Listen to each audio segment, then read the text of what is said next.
blending artifacts, virtual reality, and some very cool sets. Titanic, an immersive voyage, is a serious deep dive into the famous ocean liner.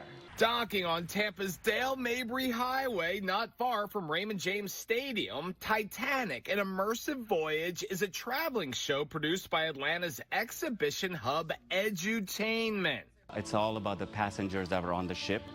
The love, the hope, the dreams, the resilience. That's the show's Gotham Chandna, who gave me a tour of this new interactive experience. The centerpiece of which allows you to ride in lifeboats as the British luxury liner meets its cursed fate in the early hours of April 15th, 1912.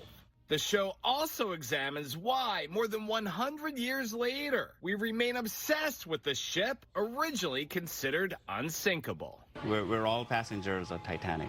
Wow, Yeah. that's deep, Gotham. Yes. We're all passengers on Titanic. Titanic, an immersive voyage, runs through the spring. Tickets start at $27, even cheaper for kids. Give yourself about 90 minutes to do the whole shebang.